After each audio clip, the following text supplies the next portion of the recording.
Welcome to Akulmag Business Channel.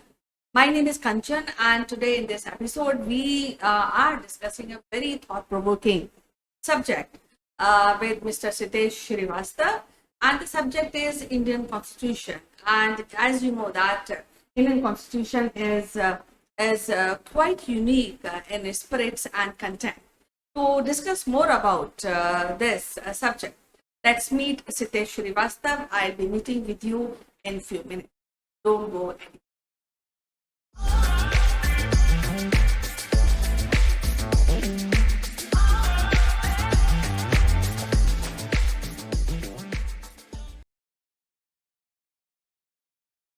So, welcome to the show, Sitesh. How are you doing today? Well, Kanchan, once again, Mukhatib in front of you, ready to discuss on something which is really relevant for all of us.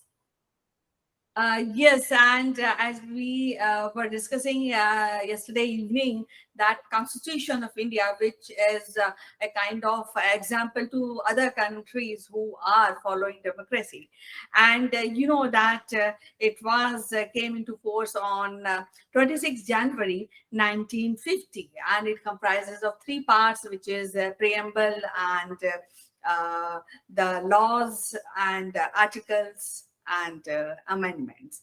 So, what really you feel, or you have any comment which describe Indian Constitution? How really do you react to it? Well, Kanchan, Indian Constitution is the handwritten constitution. And Mr. Raizada, who had written this constitution in with his hand, it must have taken a lot of conviction to write it in hand and not publish it because the publishing technology was still there. And that too, to understand the volume that was written in 2 years, 11 months, 18 days. That kind of discussion by the Constituent Assembly, and then Mr. Raizada to write it with his own hand because he was one of the best calligrapher available, and he didn't charge a fee for it. It's a massive volume of a document, and it is the document by which the modern India exists from 26 January 1950, because after 15th August 1947, it took 2 years, 11 months, 18 days time to write it. So it is a document which all of us as a citizen of India must read, must believe, must trust, must breath throughout our lives. And the beauty of this constitution is about the flexibility as well as its strictness together and finding a good balance. Well, you have rightly said, and yeah, we have to really go down to this unique and so good Constitution of India. Now, since we had been following this Constitution for long, and we believe in that, most of the people believe in that. So, how you really feel when people sometimes go away from constitution and they want to do something which is not prescribed in the constitution? When the constitution was written and adopted somewhere in November 1949, it was written with all the diversity in this country that was available at that point in time, and lot of freedom was given for the constitution writers and upcoming lawmakers to change it. As the country was supposed to be changing, a new country was born in 1947, and the new constitution in 1950. So the early constitution said that it would be subject to change depending on the new government's new thought processes. Because the early Constituent Assembly believed that the writers are, or most of the people are freedom fighters. They understand the pain that the people of India had to go through to do away with the British uh, dominion. But 1951 and 1950 onwards, when the constitution came in effect, there were a couple of instances where the basics, the essential pillars of the constitutions were contested, and they were tried to be asked to be changed, or requested or petitioned to be changed. But somewhere, a very landmark case happened somewhere in 1973, Kanchan, which is called Keshavanand Bharati case. It is a landmark judgment in which, you know, 13 of the judges from the Supreme Court, they sat and they decided, 7 in favor, 6 in oppose, that the fundamental structure cannot be changed of our constitution. Everything else can be either directive principles, it could be certain clauses, certain, what you say, amendments, and there are many amendments. If I'm correct, Kanchan, there have been almost like 115 plus amendments to our original constitution. And that is the subject that made me thinking. We are in the Azadi Ka Amrit Mahotsav, 75th year. It's a very proud moment for all Indians that we are in this time to see the growth, and we are witnessing our place in the modern world. But the Azadi Ka Amrit Mahotsav is basically trying to put a template for 2047, 1947. I pray me, you, and the whole Akulmak team, we should be able to see our 2047 together. But for that, the constitution needs to keep up. And that's what we want to discuss. Yes, actually, as you know, that constitution is comprises of 392 articles in 22 pages, 22 parts actually. And when we, as you mentioned, that it is a profound document which is being written in India after the independence. So I would really want to know that how many people are really understand and know, they read, and how we can really persuade them, or we maybe ask them to just go through the constitution so there's no ambiguity in following the laws. Kanchan, that is a very operational question that not one authority can basically promote or enforce. But in the schools are the best place where it needs to be taught, and it does not need to be taught to fulfill a subject marks for the exams. It needs to be taught with full ethos and the essence that needs to be brought out. Probably in today's schooling, it can be brought out in small chunks of information rather than a big verbose kind of statements or the book itself. And therefore, it is not a responsibility of just a school or an institution. It's also responsibility of families to teach their children and encourage them to read some portions of it and understand the essence behind it. But the discussion that I want to do is the beauty of our constitution, which was adopted in 1950. It has got some beautiful sections, the methodologies, which have been based on Government of India, Act 1935, British Constitution, Canadian Constitution. To my surprise, South African Constitution also has lent some of our thoughts in our Constitution. Japan Constitution and Germany's constitution and the erstwhile USSR constitution. But as I said, the fundamental structure cannot be changed, and only the directive principles and some questions need to be asked from Azadi's and Amrit Mahotsav from today till 2047, how our constitution should be. What are the changes that it should ask itself uh, through the parliament? So the parliament itself cannot change the basic structure of a constitution, and that's a very interesting part. If constitution cannot change if the parliament can't change the constitution, who can? It's the constituent assembly itself who has the right to do that.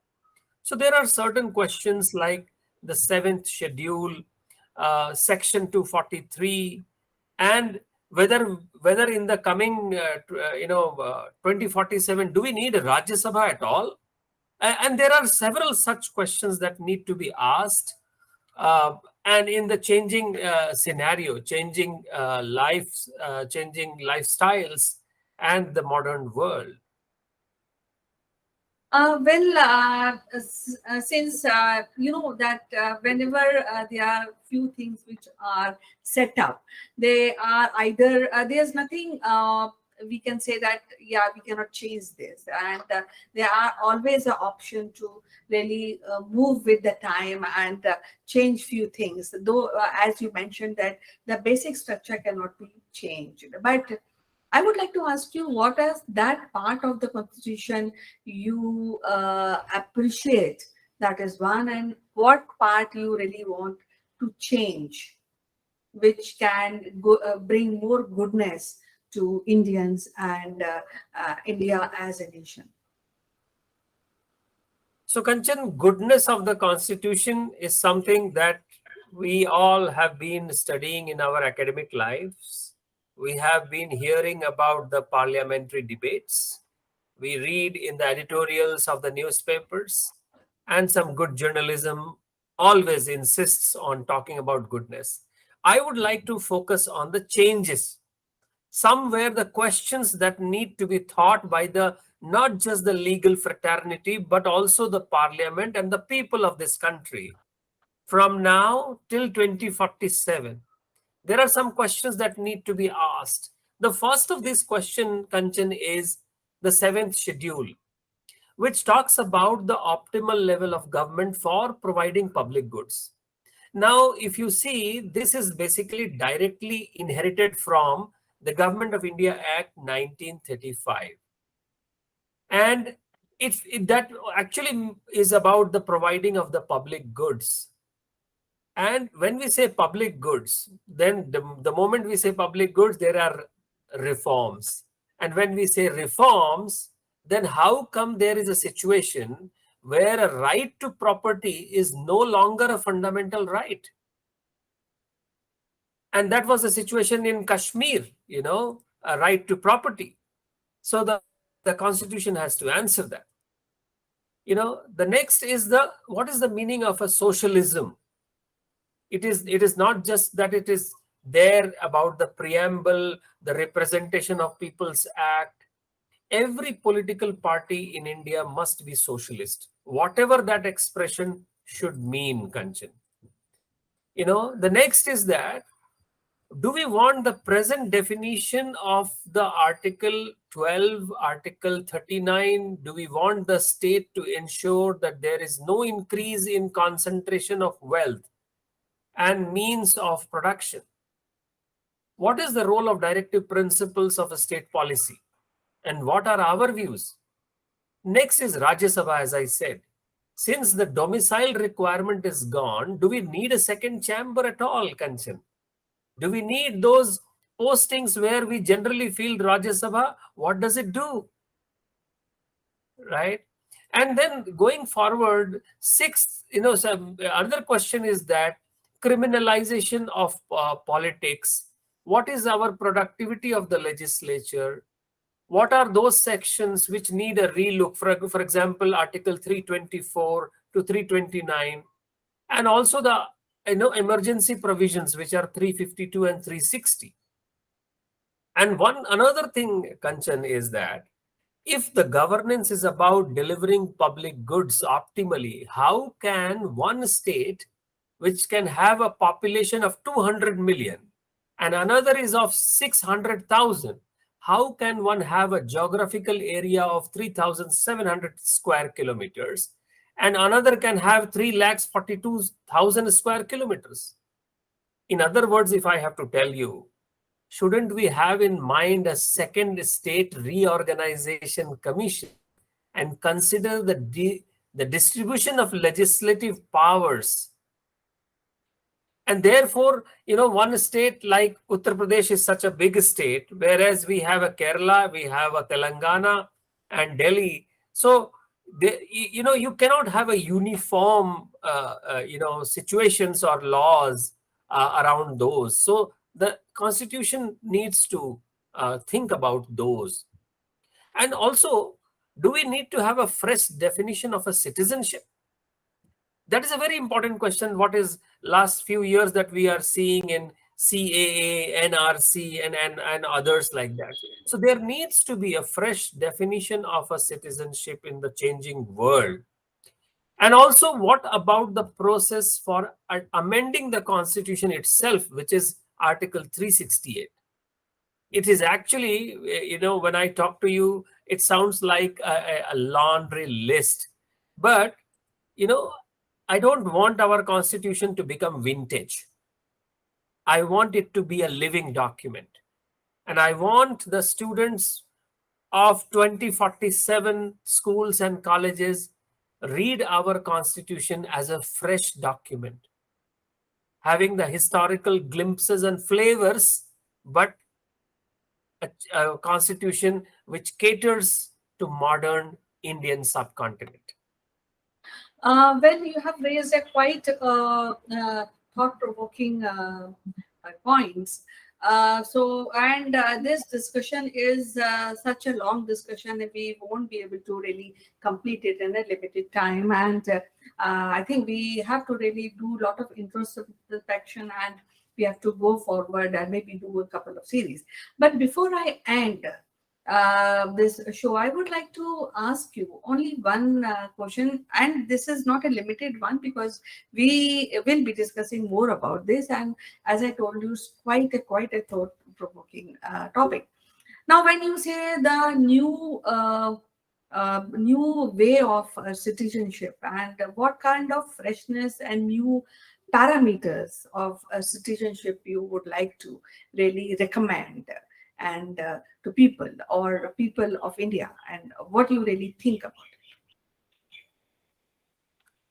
To start with, Kanchan, in Indian constitution allows for single citizenship, just one citizenship.